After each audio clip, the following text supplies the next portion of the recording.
Well, good morning, ladies and gentlemen. I have a word, and this is a moment. Right. I have a word, and this is a moment with Empress. Right. Right. So, what I'm going to read is Genesis 3. Because, just a few verses. Because God and I had a conversation. So, dear ladies, dear Christian women, dear serious Christian women, God decided to give us a break. Yes, he did. Because he said, you know what, baby girl? I told you God called me sis. He said, you know what, sis? I ain't think about that. My bad. Right. I'm telling you, God's something else. Isn't your father something else? If you got a cool dad, you be like, Dad, you a trick. You something else. Right. So, I'm going to go ahead and read this because God gave us a little break, and I'm going to tell you why. Now the serpent was more subtle than any beast of the field which the Lord God had made. And he said unto the woman, Yea, have God said, Ye shall not eat of every tree of the garden. And the woman said unto the serpent, We may eat of fruit of trees of the garden. We may eat of the fruit of the trees of the garden. But of the fruit of the tree which is in the midst of the garden, God hath said, Ye shall not eat of it, neither shall you touch it, lest ye die. And the serpent said unto the woman, Ye shall not surely die. For God doth know that in the day ye eat thereof, then your eyes shall be opened, and ye shall be as gods, knowing good and evil. And when the woman saw the tree was good for food, that it was pleasant to the eyes, and a and a tree to be desired to make one wise, she took one of the fruit thereof, and did eat, and gave also unto her husband with her, and he did eat. And the eyes of them both were opened, and they knew that they were naked. And they sewed fig trees together, and made themselves aprons. And they heard the voice of the Lord God walking in the garden in the cool of the day, and Adam his wife hid himself from the presence, Adam and his wife hid themselves from the presence of the Lord God amongst the trees of the garden. And the Lord God called unto Adam and said unto him, Where art thou? Wherefore art thou, Adam? Adam, wherefore art thou? What you want Eve up to? What you want Eve up to, Adam? Who? What you did, Adam? Adam, you was eating? You was eating that apple? You was eating that apple, Adam? Adam, the woman gave it to me. Adam, I know you didn't just tell, you ain't just, you just put me on blast like that? You just put me out there with God like that, Adam? And we were both just enjoying the hell out that apple? Right. Now, the conversation that I had with God was, God, didn't Adam have a penis and he was walking around naked? Right. What do a python, a boa constrictor, a snake's body look like?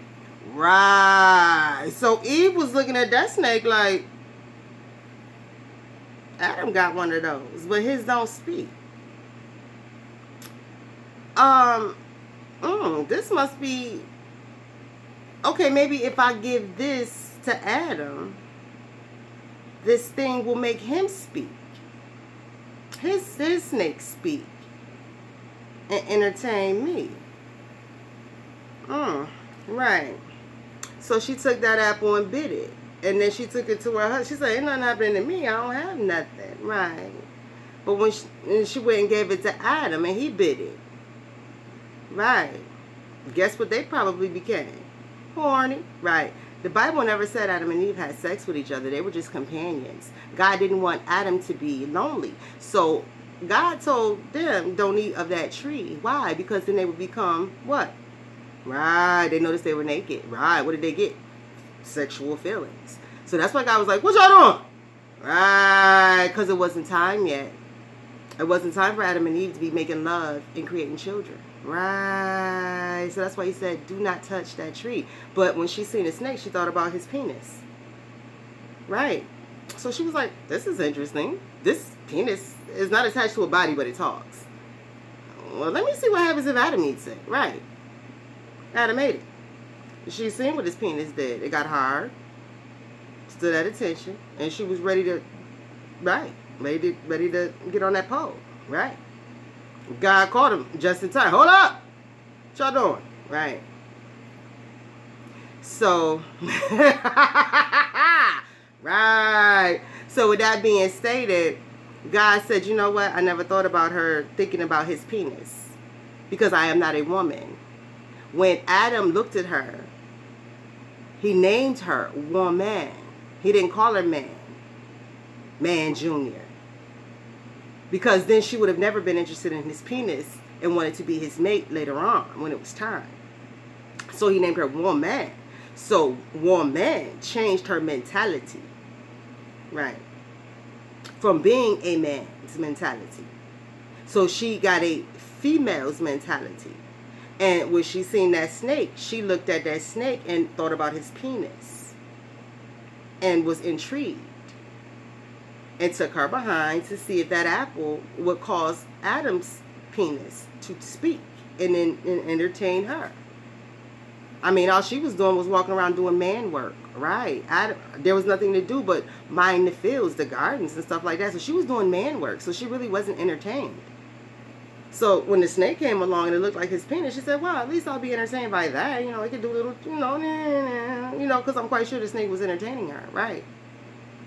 Watch the snake charmer, right? The snake entertains, right? So she was probably intrigued, like, oh my gosh, if Adam's penis, right, it looks like a penis, just a person. And if Adam's penis can do that, wow, at least I'll have something to do, right? High five, boosh, right? Big high five, boosh. So with that being stated, the serpent and the pole, right? God and I had a conversation about that, and he didn't think about that at all because God said, I am not a woman. I do not have a female's mentality, right? When Adam called her woman, he changed her mentality, right? Because Adam was what? The head of her life, right? Because she was a piece of him, so he knew what she needed. Adam already knew what he needed and what he had. He didn't have a woman, so he was like, well, she's different. She has hair. Her body's different. That's a woman. She's not man, right? She's not me. I'm going to give her a different name, right? And that changed her mentality to be his mate later on to make babies, right? At the proper time. That's why that tree was there, and they became sexual once that they ate it. Think about it. Think logically, right? Stay away from that tree. And if they ate that tree, they wanted to have sex, right? Exactly. Exactly. They did each other's bodies sexually, right? Instead of ignoring it. Like, it was no difference, right? They loved each other as mates, but they weren't sexualizing each other until the bite. And it was ever so juicy, right? And God caught him. Don't you even try and put that snake up in that garden. Back up! Right. Because I was like, well, snakes go in holes, right? Yes, a snake go in a hole. You said it was a serpent? Okay, well, right. And not in that conversation because, like I said, God makes love. But he wanted them to make love at a specific time. And that was not the time. Apparently, he didn't want them making love in the garden, right? At least not yet because they were immature. What was Adam doing? He was still working, right? He was still putting together their home, right? Eve had just got there, right? The Bible didn't say she was there for her first year of being a bride, learning her husband, right? Eve was, right. Adam was too busy working, not even paying Eve no attention, right? That's why she was off looking at that snake charmer and then wanted to come back and see his snake charm her, right? Okay, well, that's the end of that. And you guys have a wonderful day. That was Genesis 3, verses 1 through...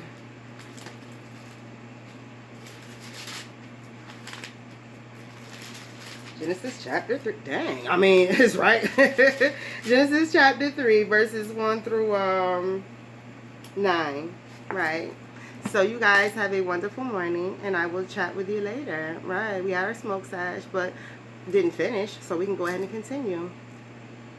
Go on.